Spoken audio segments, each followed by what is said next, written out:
Policy analysis of assault weapons and high-capacity magazine bans. One of the biggest arguments today is revolving around gun control, and especially so-called assault weapons and high-capacity magazines.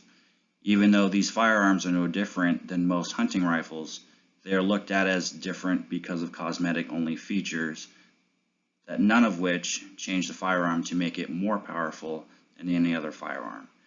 Because these firearms look military style, people believe they are deadlier when in fact they are the same as any other hunting rifle. The other issue with these types of rifle is their use in mass and school shootings, and that is what I will concentrate on.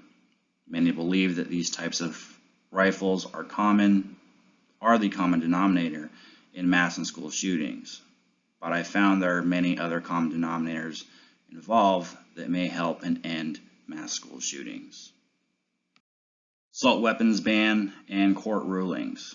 It is estimated that 8.5 million assault military-style weapons have been manufactured or imported to the U.S. as of 2013, despite the 10-year assault weapons ban of 1994 that ended in 2004.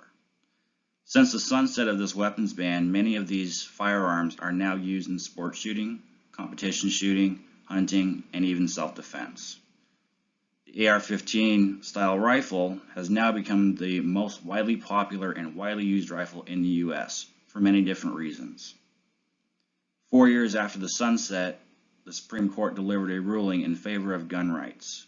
Justice Antonin Scalia delivered the opinion stating in one part, banning handguns, an entire class of arms that is used for protection purposes, violates the Second Amendment.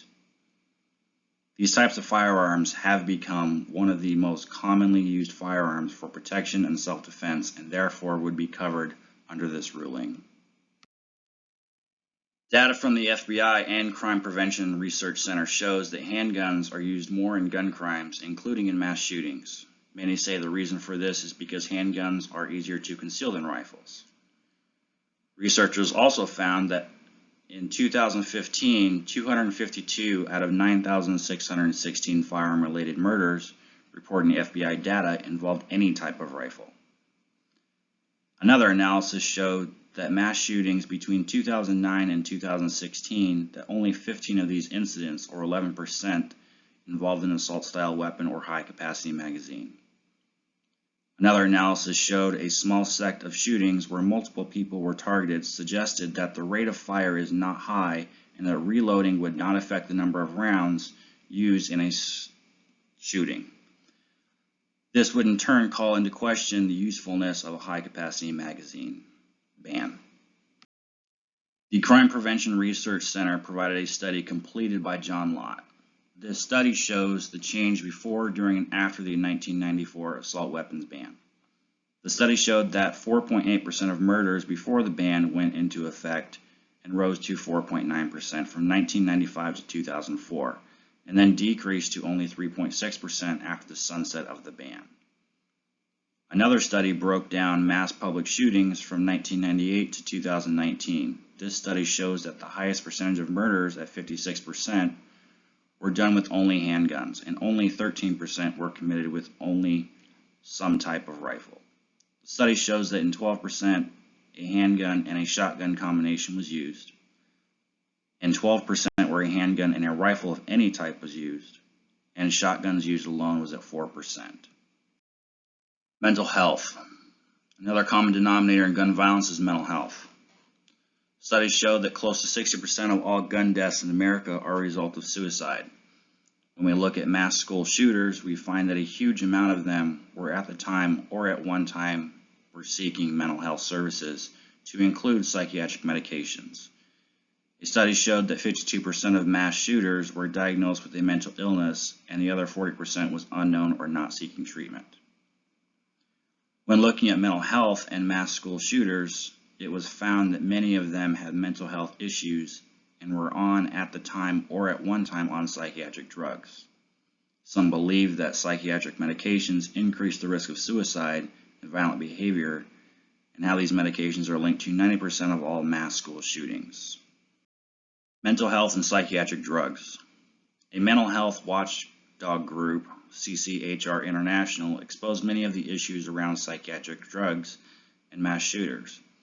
They claim that there is evidence showing that these medications cause violence and that 35 school shootings have been committed by those taking or withdrawing from these medications, and that there were 42 other incidents of aggression and violence by those taking these medications.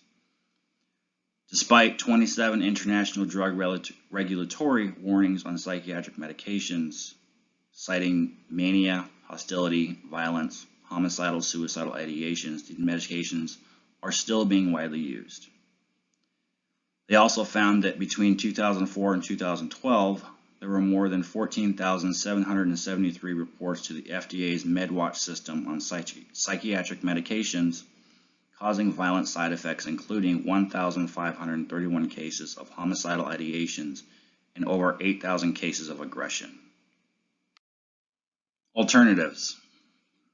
A psychologist that studies violence by the name of Gillian Peterson spoke of the beginning of her career as a special investigator for the New York Capitol Defender's Office, where she conducted studies on capital offenders. Her studies in school shootings pointed out that we only react to gun violence instead of preventing it. Her theory on school shooters was that there were three components of an offender's incident called routine activities theory.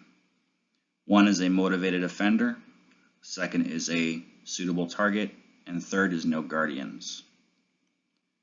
She pointed out that these types of gun violence are hard to prevent without knowing what motivates the shooter.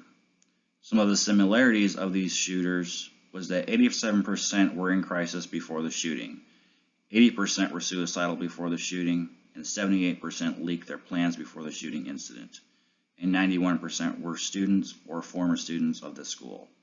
She found that in all these cases, the shooting was a murder-suicide and the shooter intended to die. In Peterson's studies, she points out that the fact that 91% of shooters were current or former students. Looking at the lockdown drills that occur in school, she points out that we are essentially handing that student a blueprint of how to carry out their shooting and asking them to practice it over and over again. It also becomes an issue with vulnerable students because this type of drill can trigger a fascination. In her studies, she found that threats of violence usually occurred beforehand and that they are a way to help prevent an incident from occurring. She found that in these cases, the student is punished and that this increases the risk of an incident. She goes on to say that these threats are a cry for help in a suicidal crisis and there needs to be intervention. One way is to train staff and law enforcement and others in suicidal prevention, crisis intervention, and de-escalation.